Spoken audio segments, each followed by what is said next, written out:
جب مال جمع ہوتا ہے تو موت آ چکی ہوتی ہے. آپ لوگ یہاں ہجرت کر کے آئے, بنتے بنتے کچھ بنے تو موت دستک دینے لگی, گھٹنے درد کرنے لگے, آنکھوں پہ چشمے چڑھ گئے, سوٹیاں ہاتھ میں آ گئیں. جب مال سے نفع اٹھانے کا وقت آیا تو موت سر پہ آ گئی. یہاں کے ہر انسان اس مشکل میں گرفتار ہے. جب اپنی دنیا سے کمانے کا, حاصل کرنے کا وقت آتا ہے تو موت دستک دے رہی ہوتی ہے. اور موت تھوڑا پیچھے ہٹ جائے تو بڑھاپا تنگ کرنے آ جاتا ہے, بیماریاں تنگ کرنے آ جاتی ہیں, پریشانیاں سر پہ آ جاتی ہیں. موت کے بعد اگر اللہ راضی ہو گیا تو جنت کی زندگی شروع ہونے والی ہے. میرے نبی نے فرمایا, مجھے اپنے امتی سے ہر گناہ کی توقع ہے کہ بشر ہے, انسان ہے, ہو جاتا ہے, تو میں اپنے امتی سے ہر کمی کی توقع رکھتا ہوں سوائے دو کے, سوائے دو کے کہ اگر وہ میرا ہے اور مجھ سے کوئی تعلق ہے, ایک جھوٹ کبھی نہیں بولے گا, ایک دھوکہ کبھی نہیں دے گا. ایک جھوٹ کبھی نہیں بولے گا, ایک دھوکہ کبھی نہیں دے گا. ہمارے والد میری ماں کو چولہے پہ نہیں بیٹھنے دیتے تھے, نوکرانیاں کریں, نوکر کریں. ٹھیک ہے, میری شادی ہو گئی, میری بیوی تھی شہر سے, تو فیصل آباد, میں ملتان کے پاس میرا گاؤں, لینگویج بالکل مختلف, ہماری بڑی ٹھیٹ اور کڑکتی ہوئی لینگویج تھی. تو بیچاری ویسی ہی گھبرائی رہتی تھی. اب ماسیاں چاچیاں کٹھی ہو گئی, ذرا سننا,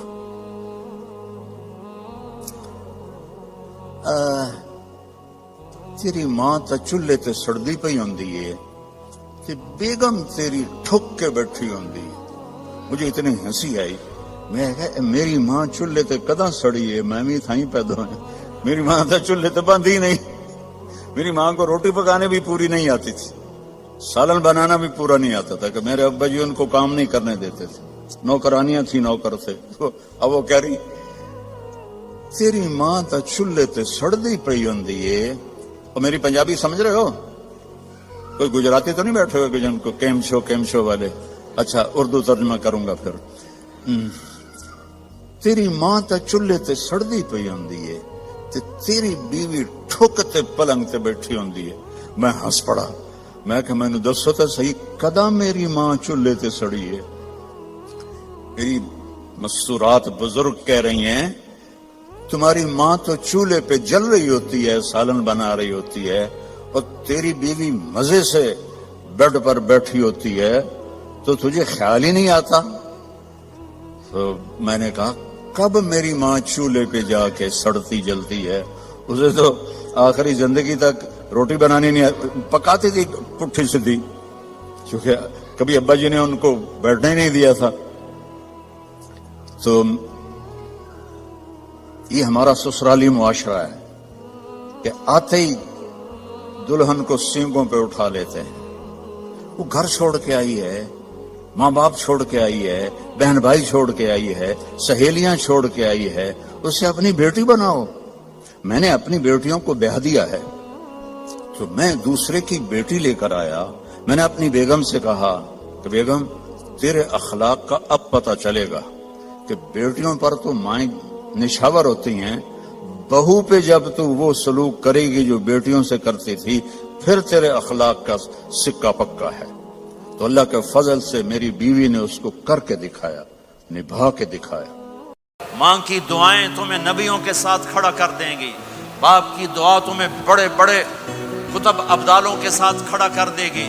والدین کو خوش کرنا, جو صبح صبح والدین کی صرف ایسے جا کے دیکھ لے, نہ سلام کرے نہ حال پوچھے, بس یوں دیکھ لے محبت سے, صبح سے شام تک جنت میں 2 دروازے اس کے لیے کھل جاتے ہیں. صبح سے شام تک جنت میں 2 دروازے کھل جاتے ہیں. اگر آپ کے ماں باپ یہاں ساتھ ہیں تو اپنی جنت بنا لیں, ان کے مرنے سے پہلے اپنی جنت بنا لیں, ان کی دعا لے لیں. ہمارا ایک نوجوان ذمہ دار تھا, نہ نماز نہ روزہ نہ حج, کچھ بھی نہیں, اور غافل زندگی. اب تو ماشاءاللہ بہت بدل گیا ہے. کہتا مولانا میری کبھی کوئی دعا رد نہیں ہوئی, حالانکہ سارے عیب تھے, سارے گناہ تھے, دعائیں ساری قبول تھیں. میں نے کہا وہ کیسے؟ کہ میں رات کو جا کے اماں کو بھی دباتا اور ابو بہت بڑا زمیندار، بہت بڑا زمیندار، اپنی ماں کو بھی دباتا، اپنے باپ کو بھی، پھر دونوں کے پاؤں یوں اپنے باہوں میں لے کر ان کو چومتا اور ان پہ سر رکھ کے دعا کرتا، میری ہر دعا قبول ہوتی تھی۔ تو اپنے ماں باپ کے قدموں تلے اپنی دعائیں تلاش کرو، خاص طور پر اپنی ماں کے قدموں تلے جنت تلاش کرو۔ میرے نبی نے کہا ماں کے قدموں تلے جنت ہے۔ کبھی کسی کے گناہ کو دیکھ کر اس سے نفرت نہ کر، کبھی کسی کی برائی دیکھ کر یہ تو چھوڑو اس کو، تو وہ تو انسان ہی نہیں ہے۔ بس اپنے من میں ڈوب کر پا جا سراغ زندگی، تو اگر میرا نہیں بنتا نہ بن اپنا تو بن۔ تو میرے نبی نے فرمایا بیٹا اس دل کو صاف کر دو۔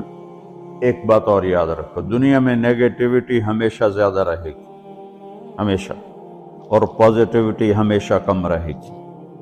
اچھے لوگ کم ہوں گے، برے لوگ زیادہ ہوں گے، اور آپ کو غلط بیہیویئر تنگ کرے گا، پریشان کرے گا، دل دکھے گا، آنسو نکلیں گے۔ میرا نبی کہتا ہے دل صاف کر۔ جمعے ٹوپیاں پہن کے آ جاتے ہیں نماز پڑھنے، باقی 6 دن جمعے اللہ نے چھٹی دے دیتی ہے۔ کیا ہفتے میں ایک ہی دفعہ روٹی کھاتے ہو؟ ہفتے میں ایک ہی دفعہ آنکھوں سے دیکھتے ہو؟ ہفتے میں ایک ہی دفعہ کانوں سے سنتے ہو؟ ہفتے میں ایک ہی دفعہ سوتے ہو؟ ہفتے میں ایک ہی دفعہ کپڑے بدلتے نہاتے ہو؟ سوچو تو صحیح، پل پل اس کی نعمتوں نے گھیرے میں لیا ہوا ہے، اور اس نے کتنا کرم کیا۔ صرف 5 نمازیں اور صرف 17 فرض۔ کہا یہ میرے پڑھ دو، نہ پڑھو نفل، نہ پڑھو تہجد، یہ 17 رکعتیں تو پوری کر دو، تو میں تم سے راضی ہوں، میں تم سے راضی ہوں۔ جب مال جمع ہوتا ہے تو موت آ چکی ہوتی ہے۔ آپ لوگ یہاں ہجرت کر کے آئے، بنتے بنتے کچھ بنے تو موت دستک دینے لگی، گھٹنے درد کرنے لگے، آنکھوں پہ چشمے چڑھ گئے، سوٹیاں ہاتھ میں آ گئیں۔ جب مال سے نفع اٹھانے کا وقت آیا تو موت سر پہ آ گئی۔